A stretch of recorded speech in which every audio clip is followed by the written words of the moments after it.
There are moments in life when respect isn't given. It's earned in blood, sweat, and impossible decisions. I'm a nurse, and for years I heard the same dismissive phrase echoing through hospital corridors. You're just a nurse. But on one ordinary Tuesday afternoon, everything changed when a Marine veteran whispered 7 words that silenced an entire operating room and exposed a truth I'd carried in silence for over a decade. This is the story of how a war zone, a split-second decision, and the weight of 13 lives collided with my present, forcing me to confront a past I thought I'd left behind. What you're about to hear isn't just about medicine or military service. It's about the invisible scars we carry, the respect we fight for, and the moment when your past refuses to stay buried. My name is Gabrielle Torres, and I grew up in a small military town outside San Antonio, Texas, where the sound of helicopters was as common as church bells on Sunday mornings. The daughter of an Army mechanic and an elementary school teacher, I learned early that service meant something in my family, but when I told them at 22 that I wasn't just becoming a nurse, I was enlisting to serve as a combat medic and nurse in active war zones, the kitchen table went silent. My mother's face drained of color. My father, a man who'd spent 20 years fixing helicopters but never saw combat, looked at me like I'd announced I was walking into fire voluntarily. And in a way, I was. My younger brother called me crazy. My grandmother cried for 3 days straight. They asked me why. Why would a young woman with a promising nursing career at a respected hospital in Austin throw it all away to go somewhere people were actively trying to kill you? The answer wasn't simple. I'd seen too many veterans come through our emergency room, broken and haunted, telling stories about medics who saved their lives under impossible circumstances. I wanted to be that person. I wanted to matter in a way that transcended routine vital checks and discharge paperwork. I wanted to know that my skills could mean the difference between someone's husband coming home or not. So despite every warning, every tearful plea, every rational argument against it, I signed the papers. 6 months later, I was on a transport plane headed to a base I couldn't name, in a country that felt like the surface of the sun, carrying medical supplies and a determination that would be tested in ways I never imagined. Fast forward 9 years. I'm working at Memorial General Hospital in Phoenix, Arizona, a place that's supposed to represent the pinnacle of civilian medical care. The reality? It's a battlefield of a different kind. Every morning, I walk through those sterile white corridors knowing exactly what's waiting for me. The condescension, the dismissive glances, the subtle and not-so-subtle reminders that in the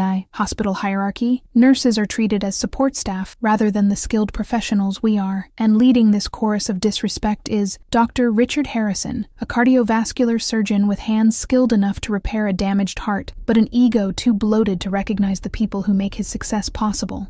Torres, coffee, he'd bark, without looking up from his charts. Torres, did you even check the patient's levels?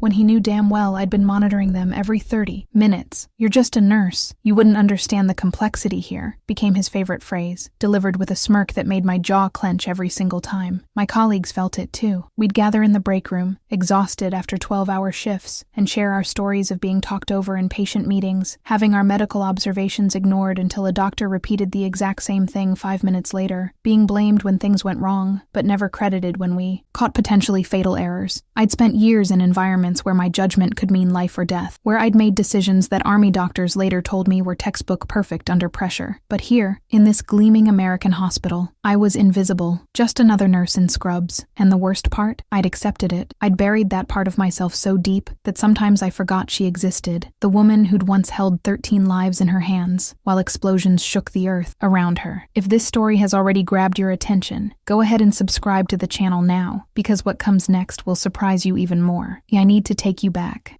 to a place where the temperature hit 120 degrees by 10 in the morning, where dust covered everything like a second skin, and where the line between living and dying was measured in seconds, not minutes. It was my 14th month deployed. I'd been stationed at a forward operating base in Helmand Province, a place that existed on maps, but felt like it existed outside of reality. We lived in a constant state of alertness, the kind where you sleep in your boots because mortars could hit at any moment, where every supply convoy could be an ambush, where the wounded came in waves that never seemed to stop. I'd seen things that would break most people. Young soldiers with injuries so catastrophic, I had to compartmentalize my humanity just to function. I'd held hands of dying 19-year-olds who called me mom in their final moments. I'd worked 36-hour shifts with no sleep because the wounded kept coming and we were critically understaffed. But nothing prepared me for November 7th. It started as a routine patrol mission. 13 Marines, 1 Army liaison, heading out to check on a village that had reported suspicious activity. Standard stuff. They left at 0600. By 0930, everything went to hell. The radio crackled with chaos. Ambush, heavy fire, multiple casualties, requesting immediate medical evacuation. But here's what nobody tells you about war zones. Sometimes immediate isn't possible. A sandstorm had grounded all helicopters. The roads were too dangerous for ambulance convoy. And the team doctor who should have been on base? He was 40 miles away at another facility dealing with a mass casualty event from a suicide bombing. That left me, just me, a nurse with combat medic, training but not authorized to perform the kind of trauma surgery these Marines were going to need. When the convoy finally got them back to base,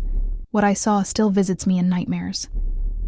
Thank you for staying with me through this. It means you're feeling what I felt when I lived through all of this.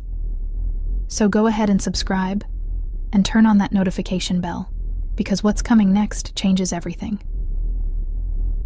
They came in broken. Not just wounded. Broken. Sergeant Marcus Dalton had shrapnel embedded so deep in his chest I could see his lungs struggling to inflate through the wound. Corporal James Reed's femoral artery was compromised, blood pulsing out in rhythms that told me he had minutes, not hours. Private Danny Ostrowski's abdomen was torn open from an IED fragment. Lance Corporal Williams had a skull fracture with visible brain swelling, and there were 9 others, each with injuries that required immediate surgical intervention. The base commander grabbed my shoulder. His face was gray with stress. "Torres, you're all we have. The doctor can't get here for at least 6 hours, maybe more. 6 hours. I looked at these 13 men and knew with absolute certainty that 6 hours meant at least half of them would die, probably more. The protocols were clear. I was authorized to stabilize, to manage pain, to prepare for evacuation. I was not authorized to perform surgical procedures. Doing so could end my career, could result in military prosecution, could destroy everything I'd worked for. But protocols were written by people who'd never stood in a room with 13 dying soldiers and had to choose between their career and their conscience. "Get me every piece of surgical equipment we have," I told the corpsman. "I need lights, suction, every unit of blood we can spare. Now." My hands were shaking as I scrubbed. Not from fear of the procedures. I'd trained for this. I knew what needed to be done. I was shaking because I understood the weight of what I was about to do. If even one of these men died on my table, I'd be held responsible. But if I did nothing, they'd all die anyway. I started with Marcus because he was the closest to coding. I had to extract shrapnel without collapsing his lung, had to work around ribs in a space barely big enough for my hands. For the next 11 hours, I didn't stop moving. My back screamed, my hands cramped, sweat poured down my face despite the air conditioning. I performed procedures I'd only done under supervision, made calls that should have been made by surgeons with decades more experience. I packed wounds, clamped bleeders, stabilized fractures, managed airways. The corpsman assisting me looked terrified, but he followed every instruction. Around hour 7, the base doctor finally arrived, bursting through the doors expecting carnage. Instead, he found 13 stabilized Marines, not comfortable, not out of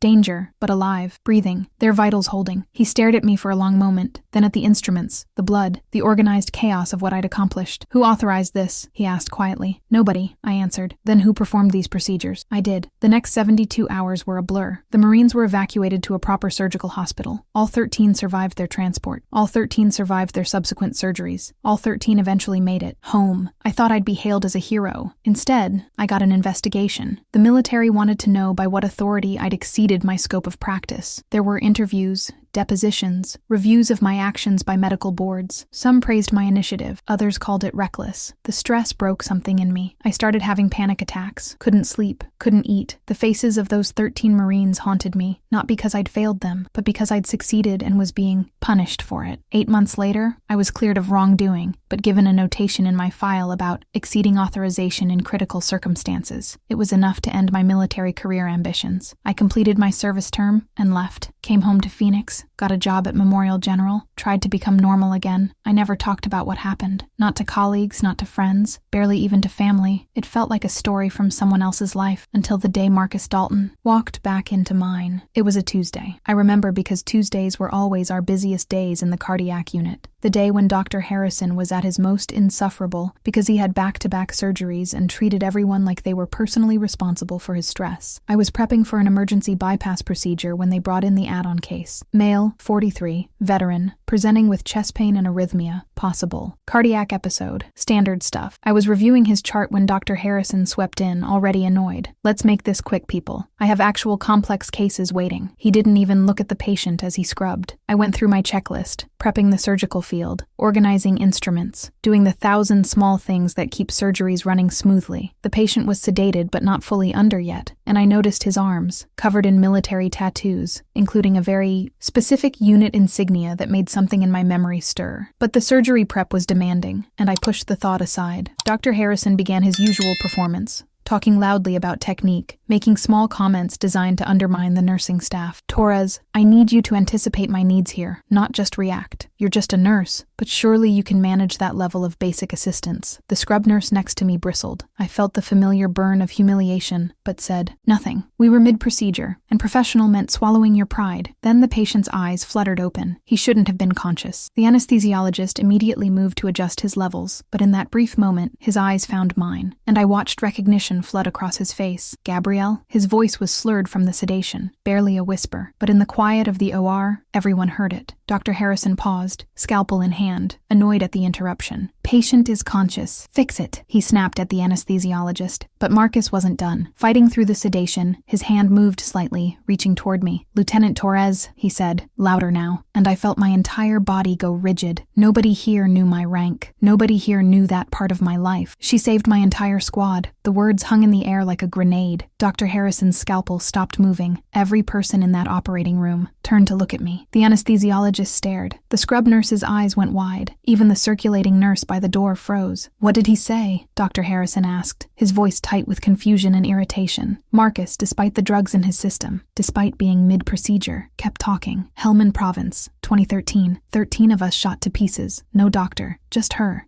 His words were slurring but determined. "She saved all of us. Performed surgery for 11 hours. Straight. Every single one of us lived." The silence in that room was deafening. I couldn't move, couldn't breathe. 9 years of carefully maintained separation between my past and present were crumbling in real time. Dr. Harrison looked at me like he'd never seen me before. "Is this true?" I opened my mouth, but no words came. The anesthesiologist had increased Marcus's sedation, and his eyes were closing again, but the damage was done. "Finish the procedure," Dr. Harrison said quietly, but his tone had changed completely. The arrogance was gone, replaced by something I'd never heard from him before: uncertainty. We completed the surgery in near silence, but I could feel every eye on me, feel the questions hanging in the air, feel my carefully constructed anonymity dissolving with every passing minute. Now I want to know from you, where are you watching this story from? Write it in the comments. It's incredible to see people from so many places following stories like this. Post-op was chaos, not medical chaos. Marcus's surgery had gone perfectly, but word had spread through the hospital like wildfire. The nurse who never talked about her past was apparently a decorated military veteran who'd saved 13 Marines in a war zone. By the time Marcus was in recovery and fully conscious, there was a small crowd of staff finding reasons to be nearby. Hospital administration had gotten wind of it, and Dr. Harrison, to his credit, or perhaps his horror, had looked up my military records. When I walked into Marcus's recovery room, I barely recognized him from the broken soldier I'd worked on 9 years ago. He was older, obviously, with more lines around his eyes and gray threading through his hair, but he was alive, whole. He saw me, and his face broke into a smile that made my throat tight. "Lieutenant Torres, or do I call you just Nurse Torres now?" The gentle sarcasm in his voice made me laugh despite everything. "Just Gabrielle is fine." "Marcus,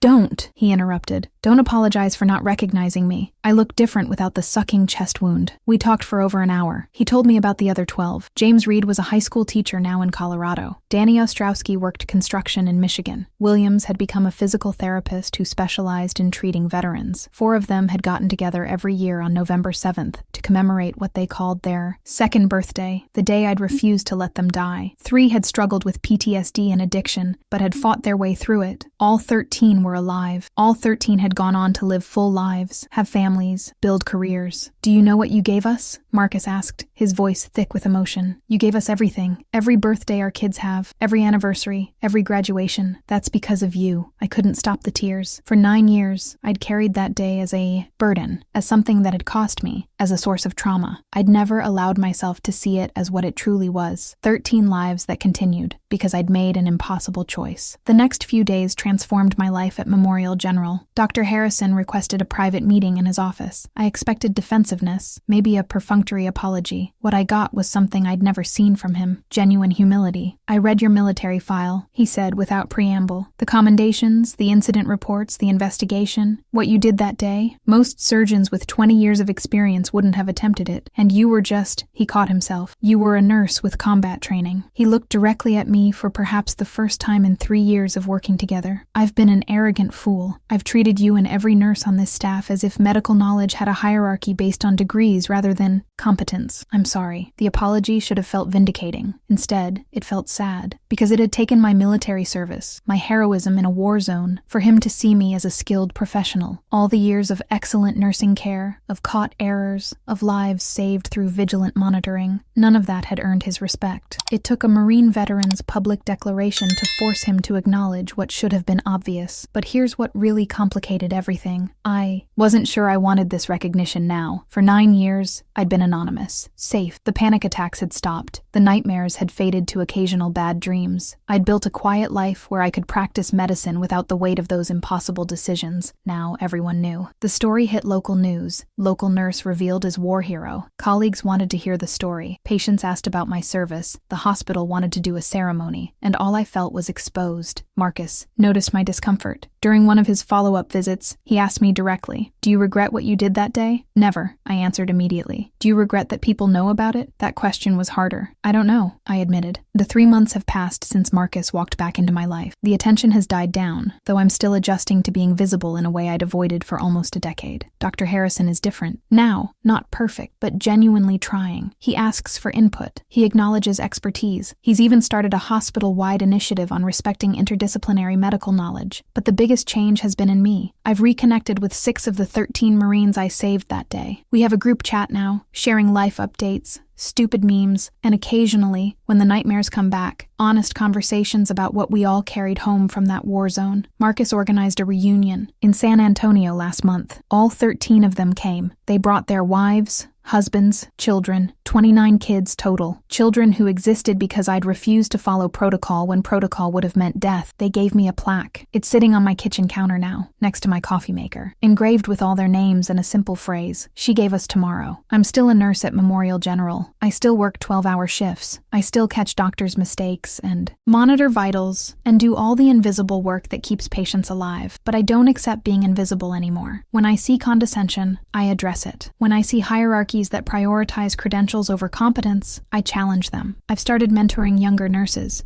teaching them that their knowledge and instincts are valuable, that being just a nurse is actually being the backbone of medical care.